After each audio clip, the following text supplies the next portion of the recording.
আজকে আমার দাদার বৌদির জন্য খুবই স্পেশাল একটা দিন, কারণ আজকে আমার দাদার বৌদিদের নতুন বাড়ির গৃহপ্রবেশ। তো ঠাকুরমশাই মন্ত্র পড়ছে আর আমার দাদার বৌদি প্রথমে ডান পা ফেলে বাড়ির ভিতর প্রবেশ করলো।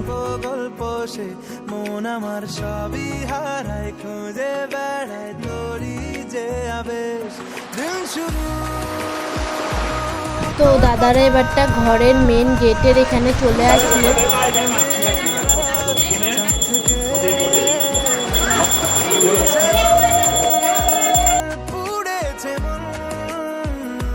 তো এবারটা দাদার বৌদি সিঁড়ি দিয়ে উপরে উঠে ঠাকুর মন্দিরের ওখানে চলে গেল। আকাশে দৃষ্টি তোর, বৃষ্টি তোর মনে মেঘ জমে, জানালার হাওয়া। দাদা বৌদি আর পিসি পুজোতে বসে পড়েছে।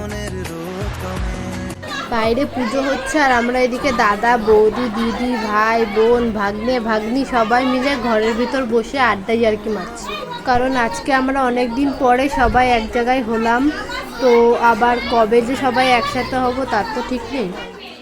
এটা হচ্ছে দাদার দোতলার ব্যালকনির থেকে নিচের দৃশ্য। আর এই ব্যালকনির দরজা মানে ঘরের সব দরজাই ফুল দিয়ে খুব সুন্দর করে ডেকোরেট করেছে। তো আমি এবারটা নিচে চলে গেলাম হল রুমের ওখানটায়। হল রুমেই আমার মা কাকি দাদা ভাই সবাই বসে আছে। তো এটা হচ্ছে সেই হল রুম। ওই যে ওখানে আমার মা বসে আছে, মা মেজো মা কাকি বড় মা দাদা সবাই আছে। তো এটা হচ্ছে আমার দাদাদের বাড়ির উঠোন আর ওই জায়গাটাই রান্না হচ্ছে।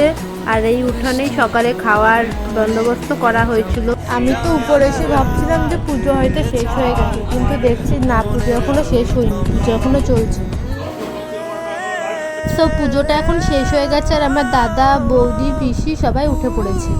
তো গৃহপ্রবেশের ব্লগ আমি এখানেই শেষ করলাম। তোমরা নিশ্চয়ই কমেন্টে জানিও আমার পিসিদের এই নতুন বাড়ি তোমাদের কেমন লেগেছে। এই গৃহপ্রবেশ উপলক্ষেই কালকে আমার পিসি বাড়ি কালী পুজো আছে। তো পার্ট 3 দেখার জন্য আমার অ্যাকাউন্টটা ফলো করে নিও।